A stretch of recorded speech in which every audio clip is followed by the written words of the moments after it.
Hello बच्चों, इस video में हम पढ़ेंगे चैप्टर विराम चिन्ह यानी कि पंक्चुएशन मार्क्स। उससे पहले हम कुछ एक्टिविटी करते हैं। बच्चों, विराम चिन्ह का हमारी भाषा में बहुत ही इम्पोर्टेंट रोल होता है। विराम चिन्ह से हमें पता चलता है कि हमारा वाक्य कब पूरा हो गया, कब हमें थोड़ी देर के लिए रुकना है, किस तरह का भाव हम प्रकट कर रहे हैं। तो इस तरह से विराम चिन्ह अगर नहीं होते तो हमारी भाषा बहुत ही अव्यवस्थित हो जाती है। तो बच्चों, मौखिक जब हम कोई बात करते हैं, अपनी बात बोलते हैं, तो हमें क्या है, अपने जो हमारे सेंटेंस हैं, जो शब्द हैं, उनका सही अर्थ सामने वाले को समझ में आए, उसके लिए हम अपने वाक्यांश पर जोड़ देते हैं। कहीं पर रुकते हैं, कहीं पर अपने स्वर में उतार चढ़ाव करते हैं, तो इसी क्रिया को हम विराम कहते हैं। विराम यानी कि रुकना। तो लिखते समय जब हम इन चिन्हों का प्रयोग करते हैं तो उससे हमें पता चलता है कि कहाँ पर हमें रुकना है, कहाँ पर थोड़ी देर के लिए रुकना है, कहाँ पर हमारी बात खत्म हो गई है। तो इन संकेत चिन्हों को हम विराम चिन्ह कहते हैं।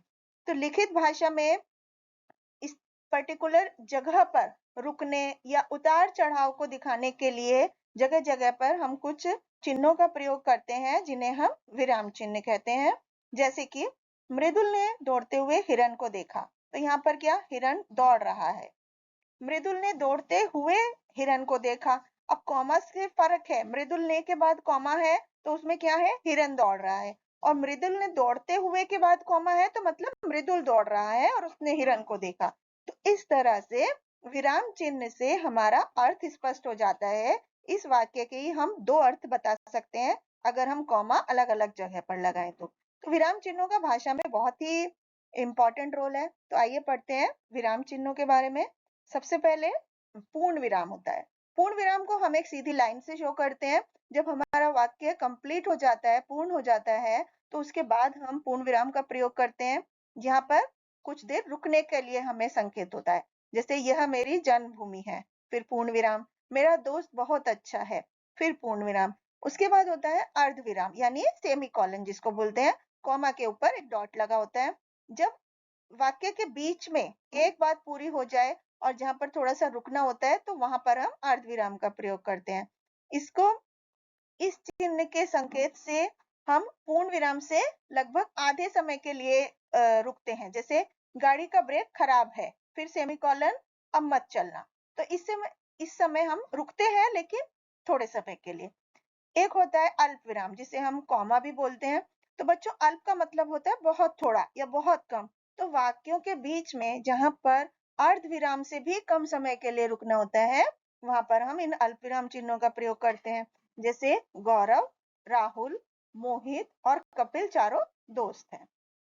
दूसरा होता है विवरण या उपविराम, जिसे हम कॉलन बोलते हैं। इन्हें दो डॉट ऊपर नीचे लगाकर हम शो करते हैं।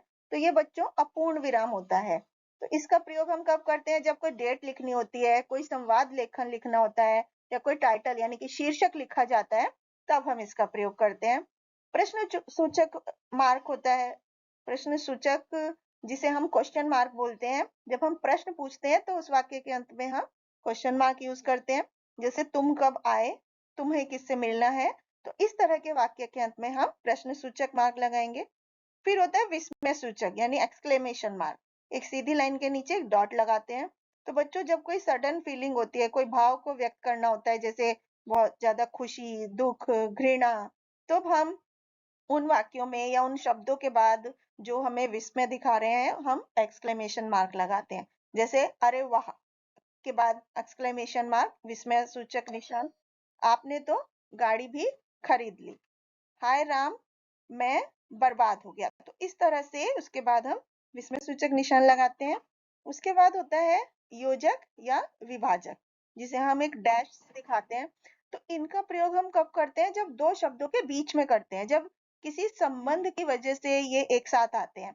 जैसे कि पाप पुण्य, पति पत्नी, भाई बहन, तो इनके बीच में हम योजक चिन्ह लगाते हैं, हाइफन जिसे हम इंग्लिश में बोलते हैं। इसके बाद निर्देशक यानी कि डैश।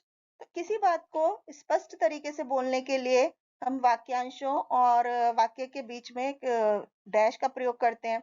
जैसे शिक्षक ने बोला, तो शिक्षक डैश, बताओ हमारी मातृभाषा क्या है। उसके बाद उद्धरण चिन्ह होते हैं, जिसे इन्वर्टेड कॉमास बोलते हैं। तो किसी मेन सेंटेंस या रचना के अंश को ज्यों का त्यों बताने के लिए हम इन चिन्हों का प्रयोग करते हैं। जैसे शिक्षक ने कहा इन्वर्टेड कॉमा स्टार्ट, कल हम पिकनिक पर चलेंगे, फिर इन्वर्टेड कॉमा क्लोज। फिर ब्रैकेट होते हैं। ब्रैकेट 3 तरह के होते हैं बच्चों, छोटा ब्रैकेट, बड़ा मझला ब्रैकेट और बड़ा ब्रैकेट। तो छोटा ब्रैकेट भाषा के क्षेत्र में अधिकतर हम सिर्फ छोटे ब्रैकेट का ही प्रयोग करते हैं, बाकी जो दोनों ब्रैकेट हैं वो गणित में इस्तेमाल किए जाते हैं। तो जब जैसे सिद्धार्थ ब्रैकेट में गौतम बुद्ध की पत्नी का नाम यशोधरा था, तो ये हम किसी एक शब्द का जब हमें अर्थ समझाना होता है तब हम ब्रैकेट में उसके अर्थ को लिखकर वाक्य के बीच में प्रयोग कर सकते हैं। इसके बाद त्रुटि पूरक होता है जिसे एरर मार्क कहते हैं। तो इसे एक ऐसे जो निशान यहाँ पर दिखाया है, 2 लाइन को कोन के शेप में जोड़ करके हम उसको जब से कोई वाक्य लिखते समय हमारा बीच में कोई अंश छूट गया लिखने से, तो हम ये त्रुटि पूरक मार्क लगाकर ऊपर अपने निशान उस ऊपर अपना वाक्य बीच में लिख सकते हैं। इससे पता चलता है कि यहाँ पर इसकी जगह पर हमारा ये शब्द आएंगे। इसके बाद लाघव चिन्ह होता है जिसे हम साइन ऑफ एब्रीविएशन बोलते हैं। तो शब्द को शॉर्ट में लिखने के लिए हम इसका प्रयोग करते हैं। जैसे उस शब्द के को पहले अक्षर को लिखकर उसके बाद एक छोटा सा गोला बना देते हैं। Thank you.